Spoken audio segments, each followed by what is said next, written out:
Hey there, how's it going? So I work on a lot of projects at once. It's just kind of the way I am. If I don't have a deadline associated with something I'm working on, it's really easy to focus on other closer due dates and make no progress. I started making these devlogs when Monkeys with Guns was a high priority, because of the ambitious Indies game night I talked about in episode 3. Now with that over, my focus has shifted to a few other things.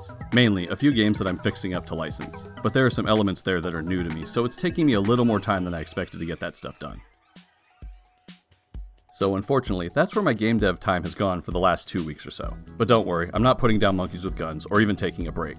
I just have to set some new deadlines that I myself can't move. Yes, this is how I hack my own brain. Setting arbitrary deadlines has never worked for me. I find it's far too easy to rationalize why I didn't hit it. But if the deadlines are set and involve others and I'm committed to them, I'm usually always able to get it done.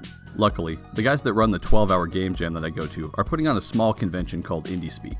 It's a speaker and showcase event for indie developers at the Santa Ana Esports Arena, and I already have a couple of friends that are speaking and showcasing. So if you're in the area or will be on November 16th, the info is in the description. I think I should take a minute to address this and acknowledge how lucky I am to be an indie dev where I am. Here in the Orange County, LA County area, there's a lot of indie gaming. Like just this last weekend, I went up to Indiecade in Santa Monica to see the event and to support my buddy Max. He was demoing his game Flock of Dogs, and the whole day was just a blast. I spoke to devs from all over, and one of the guys was from New York, and he was saying that there just isn't the community that we have here where he is.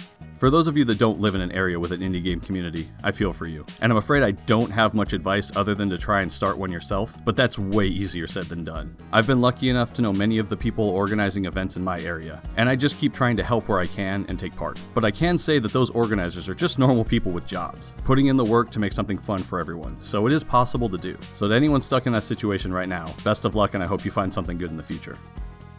Alright, sorry, I seem to have lost the point. Right, I'm lucky, but that isn't enough. You still have to get out there and not develop in a bubble with no deadlines. That's why I started going to game dev meetups.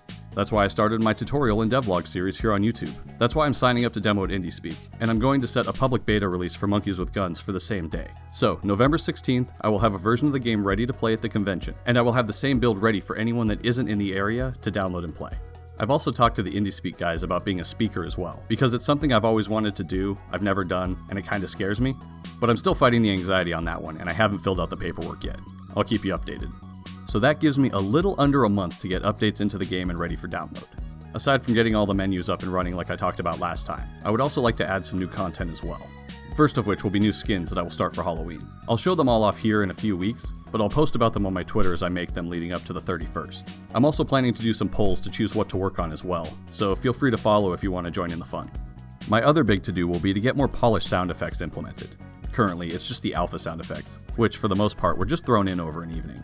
Sound design is definitely my least favorite part of game development. I'm just not very good at it, and it doesn't allow me to throw on some music and just work, which is my favorite way to grind stuff out. So big props to all of you sound designers out there. I still don't really know where to begin. I need to figure out a style that I want for the sound. If you know of any games that have a cool mix of 8-bit / cartoony / good gun sounds, please let me know in the comments. I need some inspiration to find some good direction. So I fired up a Trello board for the new deadline since I enjoyed using it the last time. Some of you have suggested other task managers, and I have signed up for a couple of them, but I still haven't looked into them too much yet. And right now I'm familiar with Trello and I just need to get focused. But thank you, I will still look into them. Alright. This video has been all over the place, which is kind of telling of where I'm at right now. But my overall point is to get out there and give yourself a reason to make progress. Games take a lot of time and a lot of effort, especially when they are past the fun new prototyping stage. So if you're like me and arbitrary deadlines don't work, give yourself a deadline you don't control. Something that will not just inconvenience you if you don't meet it. I find for myself it's much easier to put in the work and get stuff done. Thank you very much for watching. To hear more ramblings and updates, consider subscribing. If you have any questions or comments, leave them below or message me on Twitter. Play the alpha version of Monkeys with Guns and any of my other games on vimlark.itch.io. You can also get the beta build there on November 16th. Have a good one. Later.